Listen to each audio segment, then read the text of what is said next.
My husband caught the eye of the current emperor and was imprisoned as a male concubine, tormented day and night. I mobilized the power of my entire clan to support him, paving his way to become the regent wielding real authority over the court. But the first thing he did upon gaining power was grant me a cup of poisoned wine and execute all 108 members of my family. Before my death, he stepped on my face and coldly said, "If it weren't for you meddling, the emperor and I would have long been united in body and soul, bound for eternity." Now reborn to the moment he first caught the emperor's eye, this time, I will grant his wish to be united in body and soul. Sua Yuan, please save me. I don't want to enter the palace. His beautiful face, delicate as a woman's, was soaked in tears, his weeping heartbreaking to watch. In my past life, it was at this very moment that the emperor took a liking to him and intended to bring him into the palace for pleasure. He cried the same way, with pitiful tears like raindrops on pear blossoms, breaking my heart. I used up all of my clan's resources, every bit of wit and loyalty, to help him rise to the pinnacle of power. On the very first day he seized power, he falsely accused my family of treason, led the imperial guards to storm the estate.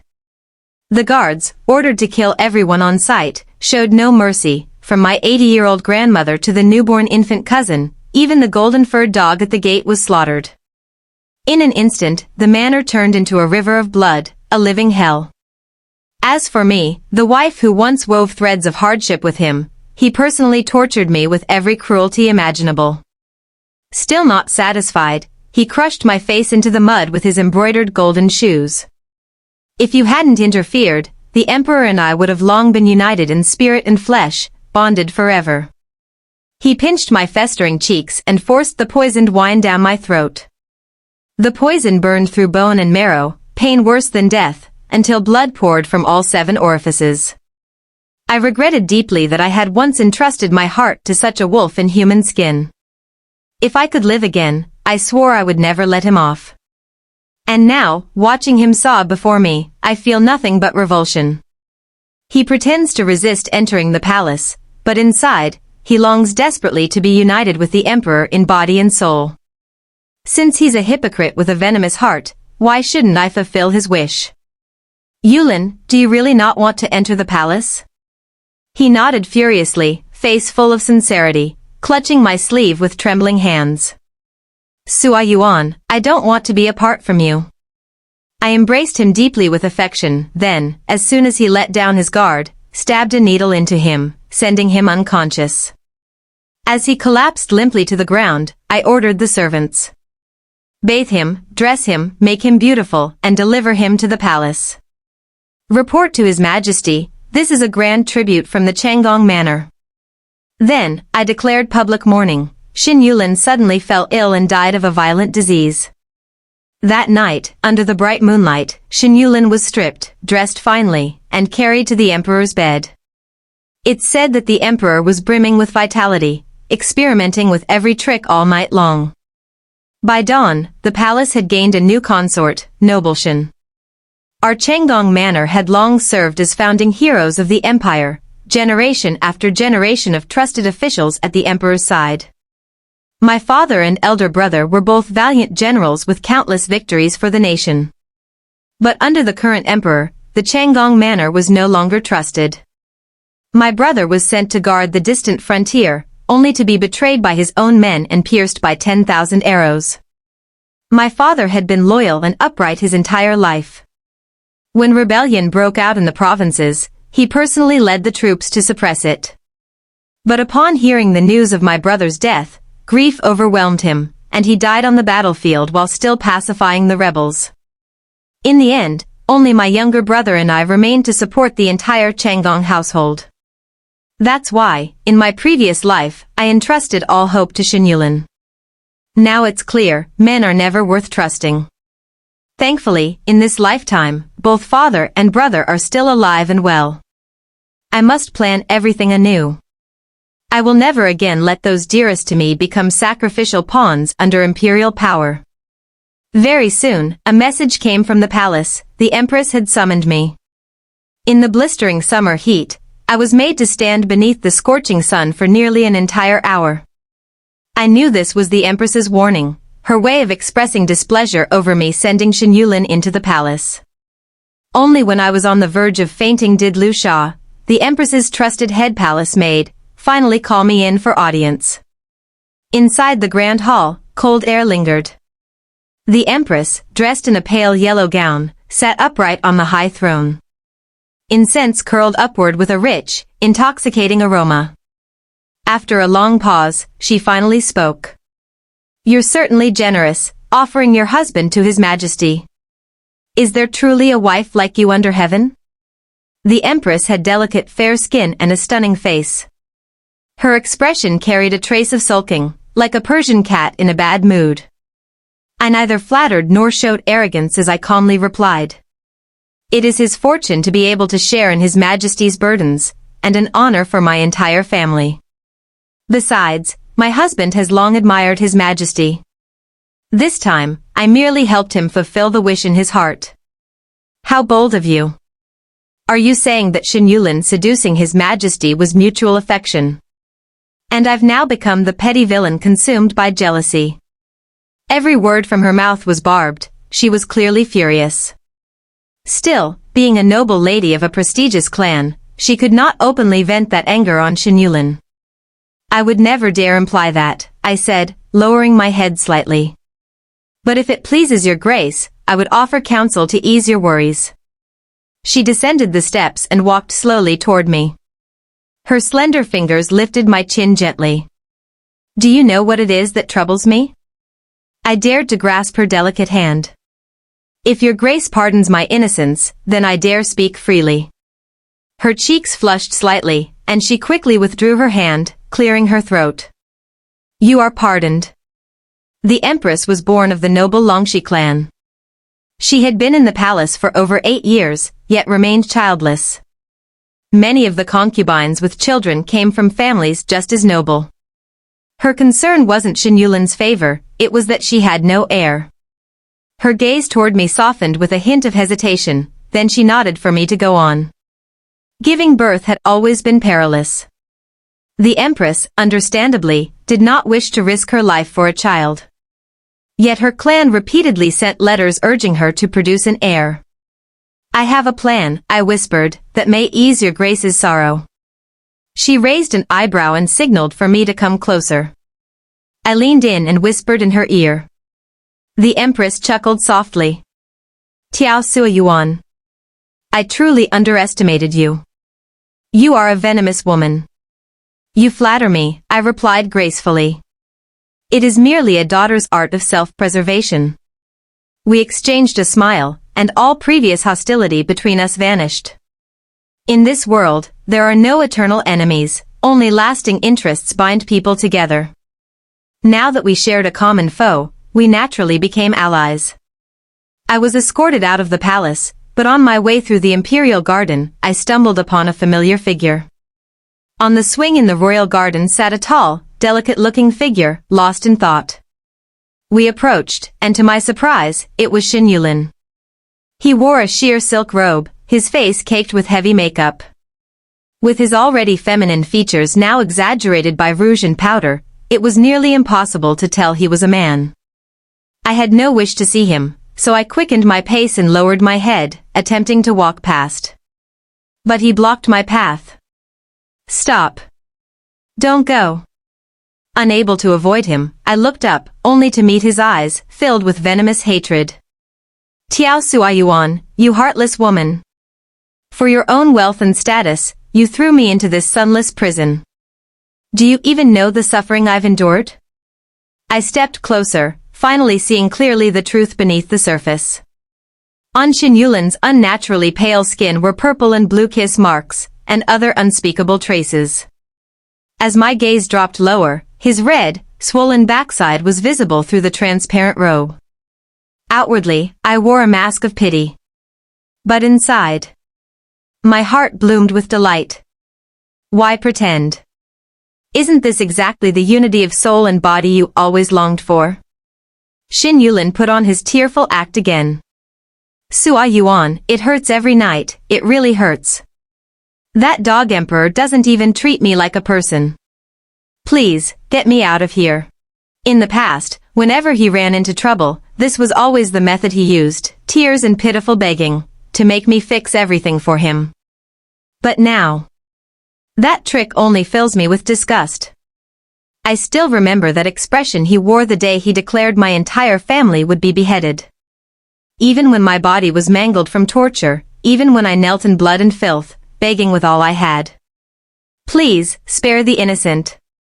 I'll let my bones be crushed into ash in exchange for their lives. He kicked me away in disdain. You must die. And so must they. They never once wronged you, I cried. When you collapsed outside our gates, it was Steward Wang who carried you in. It was concubine Zhang who sewed your clothes, cook Liu who fed you daily, the whole household pooled money to send you to school. Shut up. Xin Yulin roared, shattering the teacup in his hand. He sneered with contempt. They only pitied me. And because they saw me at my lowest, they all had to die. It was in that moment I truly saw him for what he was, ungrateful, a white-eyed wolf through and through. He deserved no sympathy. What he needed was to be subjugated. I was just about to speak again when the emperor's eunuch arrived, voice shrill and piercing. Nobleshin, what are you doing here? His Majesty is looking for you, he summoned you to serve. Xin Yulin's face turned ghostly pale. He recoiled. Clearly, life in the palace had not been too unkind. He shot me a pleading look, but I quickly looked away and turned to leave. He tried to flee, but was easily restrained by the palace guards. Eyes red, he cried after me. Sua Yuan. Don't you love me anymore? His voice wasn't loud, but I still heard it. I couldn't understand what gave him the confidence that I would always love him. Maybe it was the years we'd grown up together. He knew I was sentimental. But he forgot, the deeper the sentiment, the sharper the betrayal. Once wounded, I would never return. When I got back to the manor, Father's face was clouded with gloom. The atmosphere was heavy. Mother and the concubine's eyes were red, wiping away tears. Even my brother sat in silence, brows furrowed. I turned to Xiao Yu. What's happened? Miss, she whispered, a decree just arrived. His Majesty has ordered our young masters to lead troops to the border, to suppress the rebellion. Our family came from a long line of military officers. Serving the nation was in our blood. But this time, His Majesty sent less than 1,000 soldiers to face tens of thousands of enemy troops. It was clear, he never intended for them to return. In my past life, though the Emperor had also schemed against my brother, he had at least hidden his intent. Before departing, my brother had smiled and promised. When spring comes and flowers bloom, I'll return to you and our little brother. But though the war was won, my brother was assassinated by one of our own. There were still 10 days before departure, enough time for many things to change. I remembered that after my brother's death, Prince Huainan, Li Min, had come to offer his condolences, leaving behind a brocade pouch. Behind the luxurious fur coat he wore was a sickly, pallid face. The Emperor had poisoned him, he wouldn't live long. He told me he and my brother had been sworn friends, bonded like brothers. If the Tiao family ever faced disaster, he would help us with all his strength. But when the Tiao family was accused of treason, it took only 3 days from sentencing to execution. I don't know what happens after death. But I do know this, by then, the Emperor was gravely ill. Power over the empire had already fallen into Xin Yulin's hands. But he had no compassion, and complaints against him filled the land. Slaughtering our entire loyalist family only sealed his own fate. If I can still change things now, I won't let us walk the same tragic path. I took up my brush and penned a secret letter, sending it along with a jade pendant to Jiangnan by express courier. Based on the route, it should arrive just in time. To boost morale, the Emperor held a grand banquet in the palace. Everyone knew, it was a Hongmen banquet in disguise. But even so, many came just to see the infamous Nobleshin, the one who had once dazzled the capital with his talents. Shen Yulin didn't disappoint. He arrived in a flowing white silk gown that clung to his body, highlighting his charm. A slender waist, long legs, pale skin, a faintly raised chest, and a pert rear. Clearly, he'd been well-nourished these past few days, in every sense. Before the emperor arrived, the nobles whispered and pointed. The scholar once hailed as a prodigy now lies beneath his majesty. No wonder he looks so enchanting. He always acted so aloof in school, guess it was all a show. Look at him. The emperor must dote on him immensely. That figure. He could bear children. If Nobelshin could give birth, his belly would be huge by now. Xin Yulin's face grew darker with every passing comment. He prided himself on dignity, yet committed the most disgraceful acts. Though he was the emperor's favorite, how could the great clans allow him to monopolize affection? They'd already begun sending in their own beauties. Though he claimed not to care, Xin Yulin secretly studied seductive arts and consumed all sorts of fertility-enhancing tonics. In the past, he had mocked the palace women time and again for groveling and scheming just to gain the emperor's favor, said their wagging tails and desperate fawning were disgusting. And now, he had become the very same fox spirit he used to scorn, disgusting in his own words. The emperor arrived late, leisurely and aloof, holding a newly favored beauty in his arms, paying no attention to Xin Yulin's longing gaze. The beauty giggled softly, plucking a plump grape and feeding it to the emperor with her own lips. Their kiss lingered brazenly in full view. Xin Yulin's eyes burned red with fury, he had not expected to lose favor so quickly. His gaze, venomous and sharp, stabbed at the beauty like 1,000 arrows. If looks could kill, she would have died 10,000 deaths. They say women are prone to jealousy. But now I saw it firsthand, a man trapped in the deep palace, reduced to nothing more than a toy, could be just as jealous and petty. Call him a jealous concubine now, he absolutely fits the role. The emperor, ever fickle, was never one to love deeply. Xin Yulin had overestimated his own worth. The empress raised her wine cup, poise as graceful as ever, eyes twinkling with amusement. It's a rare leisurely evening. Why don't we play a little game? How about a round of the flying flower order? Other than my family, descended from generals, the rest were mostly civil officials. Naturally, no one objected. Xin Yulin slumped in a corner, drowning himself cup after cup. 3 rounds in, everyone was buzzed. Music and dance filled the air. A stunning performance began. The court clapped in awe, and the emperor was clearly entranced. But just as the final pose struck, a silver needle flew from a sleeve, aimed straight for the emperor's face. A eunuch leapt forward to shield him. Still, the emperor was struck. Then, a venomous snake slithered out of nowhere, and bit the emperor's arm. Your Majesty! Summon the imperial physician, quickly! The empress cried out in alarm, her face full of panic and sorrow. Xin Yulin, however, simply watched coldly from the side. By the time the emperor foamed at the mouth, eyes rolled back while being poked full of needles by the physicians. The empress and I had already retreated to her phoenix pavilion, casually enjoying hot pot. Your acting just now was too good, Your Grace. Anyone who didn't know better would think you truly loved him.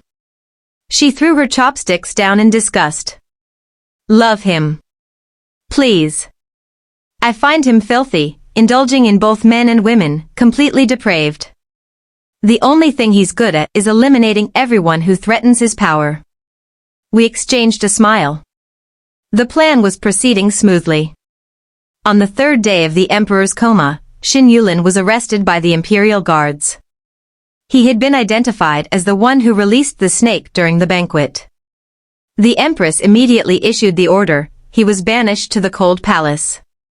I personally administered a rare fertility potion from the western regions. His slender waist, curvy hips, a body built for bearing children. That priceless childbearing tonic was well worth using on him. As the cold palace doors slammed shut, 5 strong men, all known for favoring men, entered eager and hungry. That night, ambiguous moans echoed from the cold palace, relentless till dawn. Xin Yulin loves you with all his heart. He willingly took the fertility elixir to continue your bloodline. And the old fool believed her. Xin Yulin, desperate to win favor again, naturally dared not tell the truth. A secret known to the entire palace, except the emperor. My brother still departed on time, but this time, he wasn't alone.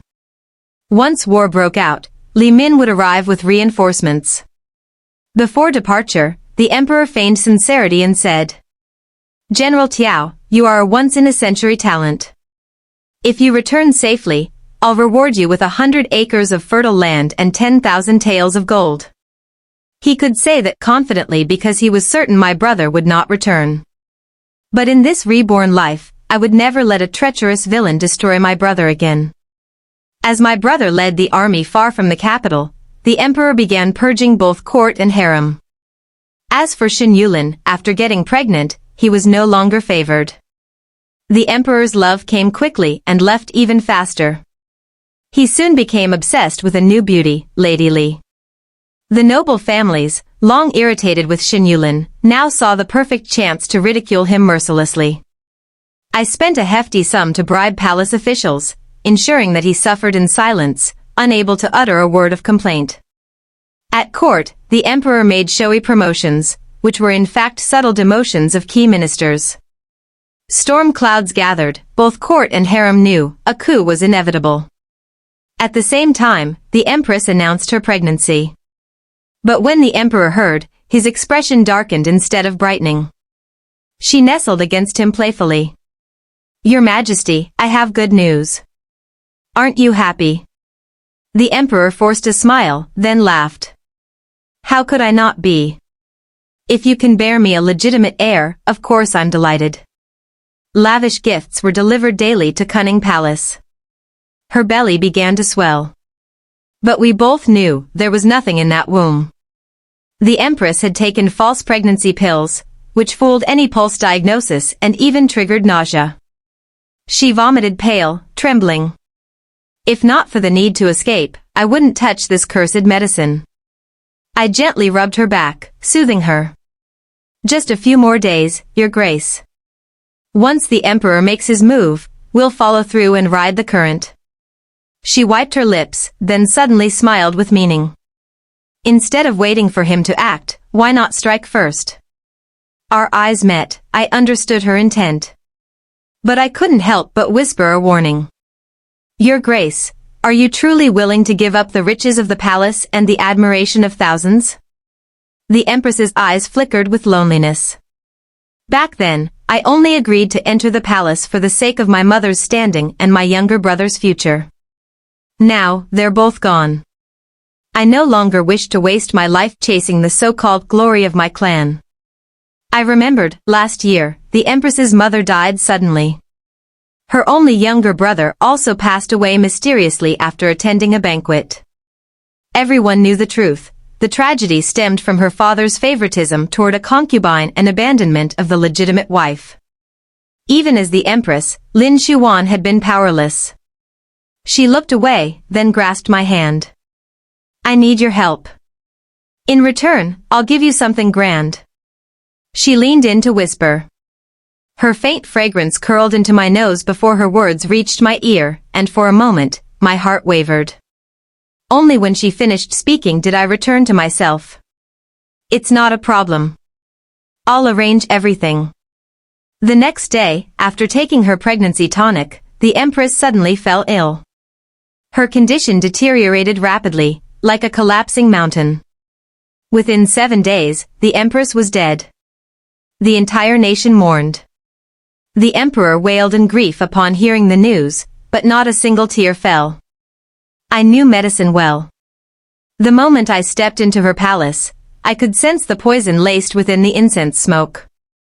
From the day she entered the palace, she had inhaled it daily. There was never any chance she could bear a child. Now with her sudden death, the noble clans, already dissatisfied with the emperor, began to boil with anger. The emperor, of course, refused to believe it was a coincidence. He demanded the coffin be opened for examination. But the empress's maternal clan was no pushover. Their daughter had died suddenly in the palace. In all his years on the throne, the emperor had no notable achievements, but he'd eliminated quite a few noble houses. The noble clans of Longxi, who had long suppressed their discontent for the sake of balance, only tolerated him because Lin Xuan was empress. They had hoped her child would carry the blood of their lineage. Now, rumors swirled inside and outside the palace. The emperor had changed heart and plotted to kill the original empress to install a new one. Lin Xuan was beautiful and virtuous, beloved by the people, the white moonlight in the hearts of many. The emperor's actions had extinguished what little warmth remained in court and harem. After the empress's death, fear gripped the entire harem. Especially the concubines who had borne princes, they began scheming for their children's sake. Xin Yulin's belly grew larger, but he grew more withered by the day. Naturally, the emperor couldn't abandon the thousands of beauties in the harem for his sake alone. What I didn't expect was, he wrote to me. Sui Yuan, I don't blame you for giving me that fertility medicine. We were once husband and wife, after all. Life in the palace is unbearable. For the sake of our past, could you meet me just once? I miss you dearly. Each day in here feels like a year. I've come to realize that the person I loved most was always you. If it weren't for that cursed emperor separating us, we might already have children of our own. If you still have me in your heart, meet me at the artificial hill in the Imperial Garden tomorrow at noon. I read the letter and laughed out loud. Just how foolish did he think I was? I accidentally let the letter fall into the hands of Lai Shi, the emperor's trusted eunuch, who had long since been on my payroll. Of course, the letter of passion and grievance eventually made its way to the emperor's eyes. As for me, I never intended to show up. Because someone else would be going in my place. A letter arrived from my brother on the frontier. He had followed my plan and finally uncovered the traitor hiding in the army. The spy was a boy he once rescued on the battlefield. Pitiful and orphaned, my brother had taken him in. But during a skirmish, the boy stabbed him from behind as he fought. Luckily, one of my brother's guards acted swiftly and saved his life. The boy, seeing his attempt had failed, tried to kill himself. My brother stopped him and demanded, I saved your life. Yet you try to take mine. Why? The boy sneered, his voice bitter. If not for Xia forcibly collecting taxes, my entire family wouldn't have starved to death. You saved me, but you're still killing my people. Am I supposed to kneel and weep in gratitude for my enemy? My brother fell silent, stunned for the first time. He began to question whether his loyalty and patriotism were truly righteous. He realized the enemy's raids on the border weren't wanton, they were acts of desperation. Years of drought had left the frontier barren. The imperial court's yearly tribute demands only increased. Driven to the edge, they had no choice but to raid for survival. If there had been a wise ruler enacting benevolent governance, this war might never have begun. And so, he wondered, the rebellion our father died suppressing, was it truly a rebellion? Or was it the final cry of the oppressed? In closing, he wrote, I want to negotiate peace with the enemy commanders. This is not cowardice. Because war will only destroy the homes of the innocent. For the first time, the brother I once considered blind in loyalty was enlightened. He began to doubt whether the dynasty we swore allegiance to, the emperor we revered, was ever truly worthy at all. There was still time. Before the rebellion erupted across the empire, I begged father to dispatch trusted men to investigate the regions most likely to fall into chaos. Father, I pleaded, His Majesty is cruel and unworthy. Why remain loyal to a ruler like him? Father's face darkened. A loud slap struck my cheek. Insolent. Such treasonous words, do you want to die? I did not yield. But am I wrong? His Majesty has stalled food and supplies to the frontier. My brother has held the line for months without reinforcement. Is that not a deliberate attempt to let him die? Father's expression began to soften. I pressed on, pouring oil into the flame. Even my own father never remarried, nor did he take another concubine, remaining faithful to his vow, one life, one love. Seeing my sorrow, he finally relented. With his rough fingers, he wiped away my tears. I shouldn't have struck you, he said, but these words must never be spoken in front of others. The Changdong family has always been loyal to the court. I cannot defy that legacy. From his tone, I knew he had already begun to waver. But for him to sever his loyalty completely, I needed one final blow. Around mid-morning the next day, I entered the palace with Princess Yongning, bringing medicine to the ailing Empress Dowager. Yongning and I had been close since childhood. But in my past life, a year before my death, she had been sent by the emperor into a political marriage. Less than a year after her wedding, chaos broke out in the tribe she had married into. Her husband was killed, and by custom, she was to marry his son. Unable to bear the humiliation, she took her own life. The news reached the capital, and the emperor's own brother, who had loved her dearly, could do nothing more than grant her a posthumous title and some gold for her grieving family. But in this life, the timeline had changed. There was still time.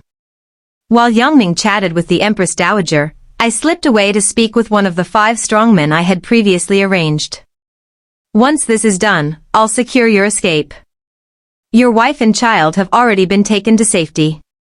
He bowed silently and left without a word. Around late morning, the Empress Dowager was being supported by Princess Yongning, while I followed closely behind. As we passed by the artificial hill in the Imperial Garden, ambiguous gasps and sobbing moans echoed from behind the rocks. This was the Imperial Harem. Who would dare commit such an act here? Outrageous. Yongning stomped her foot. The Empress Dowager's expression turned icy. Xiaohotzi, go see who's so bold to commit lewdness in my palace. Her voice was weak, yet carried the full weight of imperial authority. Xiaohotzi rushed forward. But the moment he parted the bushes, he was kicked square in the chest. I seized the chance to shout. You lunatic! Where do you think you're going? I deliberately directed the guards to chase in the wrong direction, giving the man time to flee. Once I confirmed the strongmen had vanished, I returned to the scene, panting for effect. There, Xin Yulin knelt disheveled on the ground. His cheeks were flushed, his gaze hazy. His clothes were in disarray, legs trembling, and his body reeked of obscene scent, undeniable proof of what had occurred. The Empress Dowager had long disapproved of the emperor favoring him. Now that she had caught him in the act, she would never let him go easily. Even if the whole setup was crude and full of flaws, she would go along with it. Rongboy, her most ruthless maid, stepped forward and slapped him across the face, twice. The blows swelled his cheeks instantly, blood trickled from his lips. Xin Yulin turned to me with pleading eyes, as if trying to speak, but someone stuffed a dirty rag into his mouth before he could utter a word. His belly was already large. For the sake of the unborn child, the Empress Dowager ordered an immediate cesarean. He thrashed wildly, trying to protest, but no one cared. The scene was painfully familiar. In my previous life, when my family was falsely accused of treason, we too had begged for justice. But no one had listened. Now, it was his turn. What goes around comes around. Yongning and I exchanged glances. No words needed. Moments later, from the secret chamber came the cries of a newborn child. Everyone rushed to see it. I stayed behind, stepping into the blood-drenched room one last time, to say goodbye. The stench of blood was so strong, I nearly vomited. Shen Yulin was barely alive, breath shallow.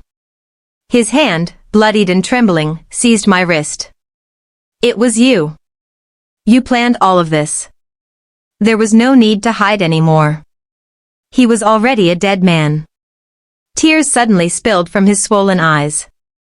Ever since I got pregnant, I kept dreaming. In those dreams, I had betrayed you. The dreams felt so real. I yanked my hand away. That wasn't a dream. It was all real. You repaid kindness with betrayal. You slaughtered 108 people of the Tiao family, the very ones who raised you for over 20 years. Everything that's happened to you now is nothing more than retribution. You're getting exactly what you deserve. He wept in pain. I'm sorry. I was wrong.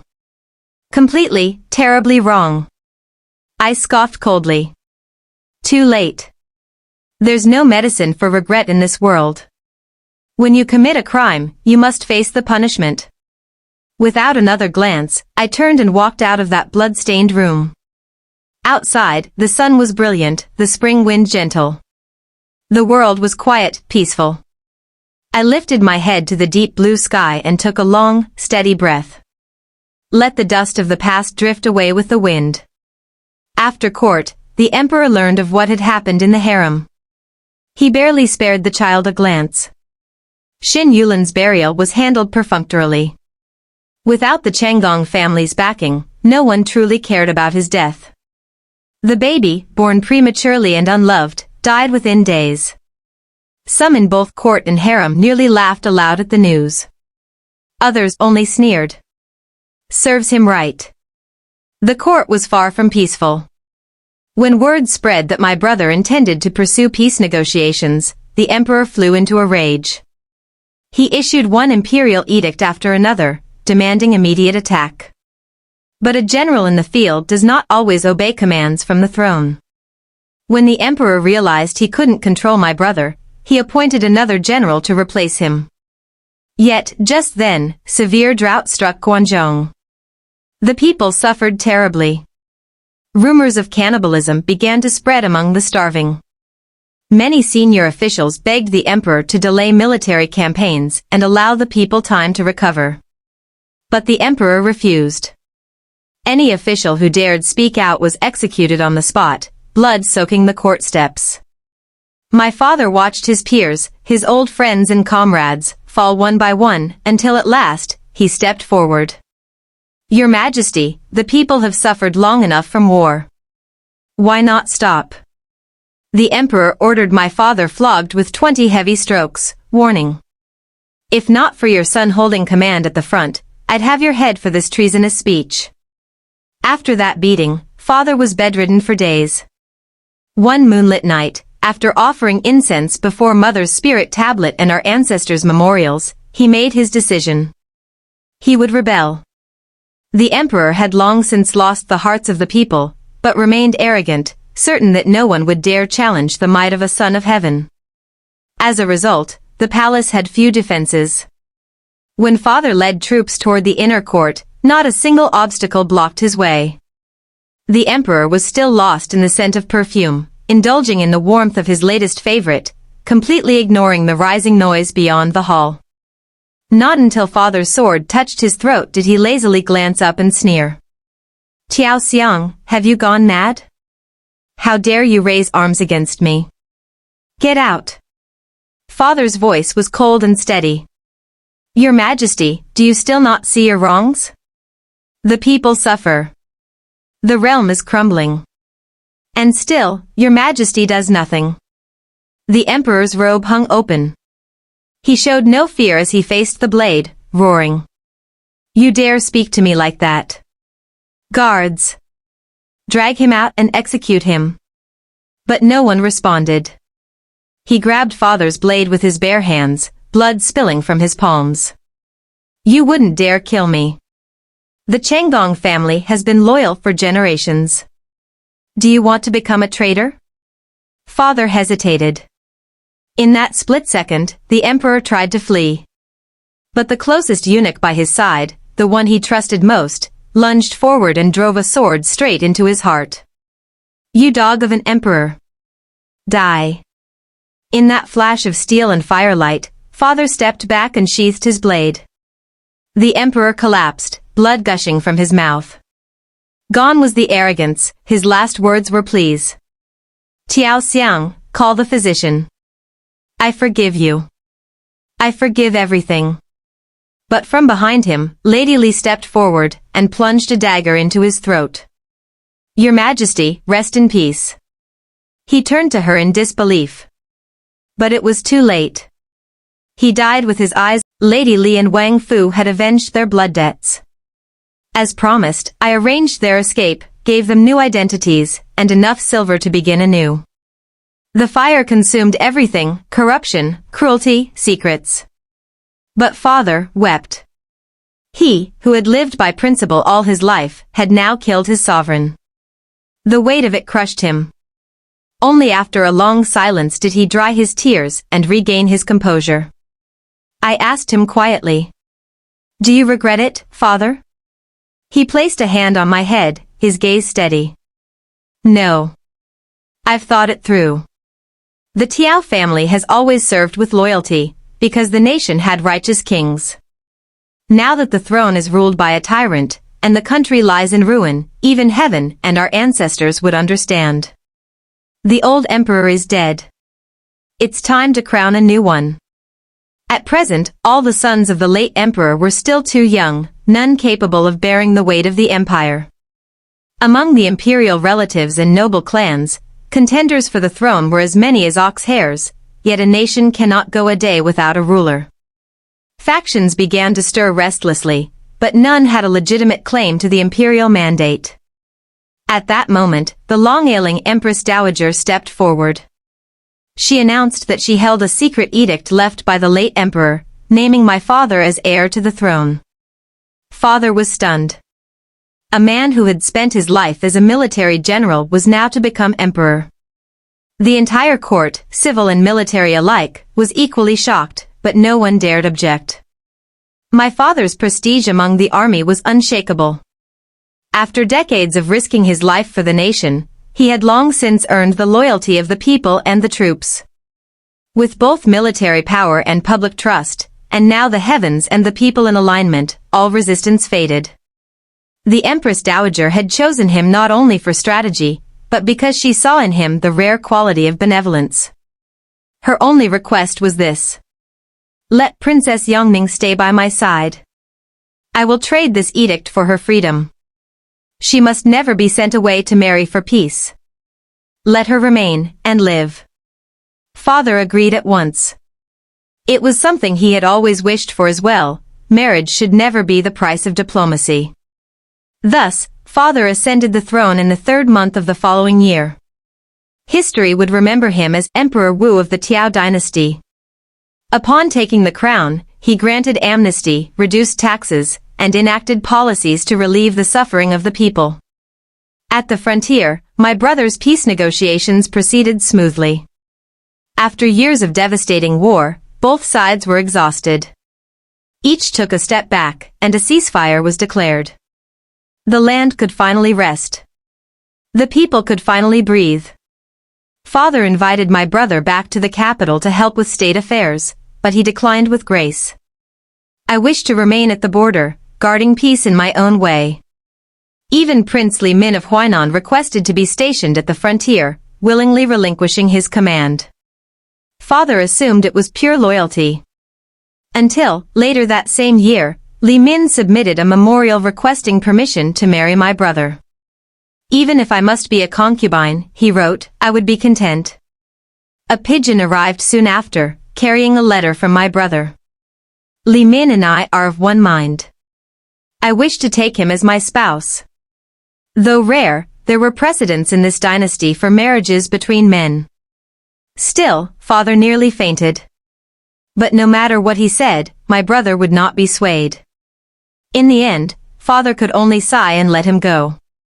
Once the empire had stabilized, I, too, began my journey anew. Father wanted to arrange a marriage for me with a promising young man, but I declined. I had lived once. I had died once. I no longer sought marriage. I mounted a small white horse, heading south, toward Jiangnan, where the rivers were gentle and the spring wind fragrant. I came to a small riverside town, where smoke from kitchen fires curled warmly through narrow alleys. There, in a humble home, I found her. Once the noble empress, now just Lin Xuan, living quietly in a world of blue hills and green waters. She had taken the death-mimicking elixir we had prepared in advance. It didn't kill instantly. Instead, her breath would slow, her pulse disappear. Even a physician would declare her dead. Now she wore coarse clothes, her jet black hair loosely tied with a wooden hairpin. She was laughing with a young woman, smiling in a way I had never seen, carefree, radiant. No silk. No jewels. No praise from the masses. And yet she had never looked so happy. Not like before, beautiful, yes, but always so cold. I interrupted their harmony most inappropriately. My lady, do you know how long I've been searching for you? I dived straight into her arms, pressing my face to her chest like an old lover returned. Have you forgotten me already? The young woman beside her flushed, startled, then, recognizing the moment, quietly excused herself. She stepped away, turned back 3 times before disappearing into the alley. Once she was gone, Lin Xuan shoved my head away. What are you playing at? Shouldn't you be back in the capital, living your royal life? Why chase me all the way out here? I looked at her calm face. And you? Why not return to Longxi? Why not choose a bustling town with beautiful views? Why hide away in this forgotten place? She stretched lazily, shedding her former grace with ease. I'm tired. I just want to spend the rest of my life in peace. No more being a chess piece. I hate court politics. This place, green mountains, flowing rivers, far from the world, suits me. Then she smiled slyly. And you? You've found me now. What do you want? I took her hand and pressed it to my cheek. Because the way your grace lifted my chin that day, it smelled divine. She snatched her hand back with disgust. Stay away from me. And so began the chase. She ran, I followed. Even if she had wings, she couldn't escape me. The silent forest echoed with our laughter. This was the happiest time of my life.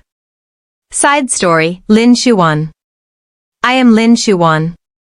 At the age of 20, I faked my death and fled the palace, abandoning both the golden cage of royalty and the heavy expectations my clan had burdened me with. Ever since entering the palace, I'd been haunted by a recurring dream. In it, I was the empress, mother of the nation. But after multiple pregnancies, I died from hemorrhaging. I saw what happened after my death. Within the maternal clan I had so long revered, only my mother truly mourned me. The rest were far too busy scheming, fighting to place someone new in my stead.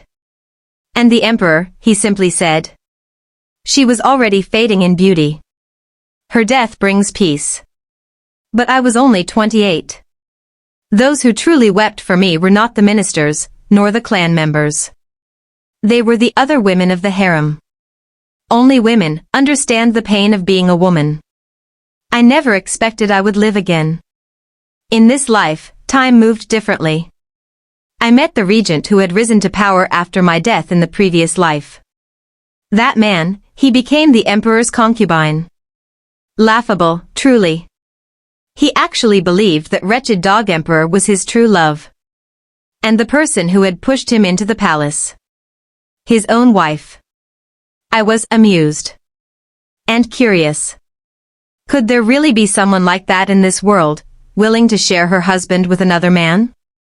One afternoon, I was told that the daughter of Duke Chenghua had been waiting outside for quite some time. It's sweltering today. Has she been baking under the sun all this while? I ordered the maid to fetch more ice. She entered gracefully. I deliberately acted cold, trying to intimidate her with a few sharp words. She neither bowed too low nor tried to flatter me. There was a calm, collected dignity to her expression that was impossible to ignore. I descended the steps slowly, lifting her chin with one finger. At close range, her face was even more breathtaking. Before I realized, she grasped my hand. So soft. So cool. So smooth. I flinched and pulled away. What kind of woman touches others so freely? How indecent. Then she spoke, analyzing my position, my predicament, and my thoughts, as if she could read directly into my heart. She offered a plan. A proposal full of risk and loopholes, but one that somehow let every... Father has summoned me back to the capital 100,086 times, but I've made up my mind. I'm staying here, with my Suayuan. I replied to Father with a letter. I can't come home. You still have my elder brother. If you have time to pester me, perhaps use it to urge him to marry instead. There was silence for some time. I thought perhaps I had finally convinced him. Until one day, I received a wedding invitation from the border. The names of the bride and groom were written in bold black ink against red silk. I rubbed my eyes to make sure I hadn't misread it. Sure enough, it was my brother and Li Min. No wonder Father had gone silent. He had no words left. That night, I stayed up writing another letter. It's all right, Father. You still have me. Suayuan hugged me from behind. It's late. What are you writing? Comforting a wounded old father. Her fingers slid lightly across my skin, sending tremors wherever they touched. By the time she kissed me breathless and my legs gave out, I could only surrender. She carried me straight into the bedroom. Spring sunlight danced on the floor, and in that room, spring itself bloomed again. Side story, Empress Dowager Xianling. I am the Empress Dowager Xianling of Dixia. I became Empress Dowager at the age of 55. I have no children of my own. The current emperor is my adopted son. Yongning is the daughter of my elder sister. My sister died giving birth to her, so I brought her into the palace and raised her as my own. She's sweet, gentle, always smiling. With her beside me, even this cold and bitter palace began to feel a little warmer. But then, the emperor declared he would send her away in marriage, to seal a peace treaty. I wanted to stop him. But he is not my blood. And she is not his sister. I had no power to stop him. My poor Yongning. She had been married for less than a year when her husband died. According to the barbaric customs of that distant tribe, when the father dies, the son inherits the wife. Yongning, my precious, delicate Yongning, how could she possibly endure such disgrace? The day I received the tragic news, I had been in the Buddha hall, praying for her. I prayed that she would be safe. That her days away from home would be smooth. That her whole life would be filled with peace and joy. Suddenly, the prayer beads in my hand scattered across the ground. Rongboy came in to report. Princess Yongning could not bear the humiliation. She has taken her own life. I wept day and night. I refused to believe that the girl I had treasured like a rare flower, cared for as tenderly as an egg, was just gone. I hated the emperor, his weakness, his hypocrisy. Relying on women to exchange for peace. If he had been a wise and capable ruler, why would he have needed to stoop so low? Why must it always be women sent to marry into danger? I knelt in front of the Buddha's door and did not rise. I offered up every coin and trinket I had saved my entire life as incense offerings. My only wish. If there was a chance to start over, I would never let Yongning be sent away again. Perhaps heaven heard me. Or perhaps I was not the only one who made that vow. Now, when I raise my eyes to the present, Yongning still sits by my side. Her smile, eyes curved into crescent moons, is enough to dispel the heat of summer. The end.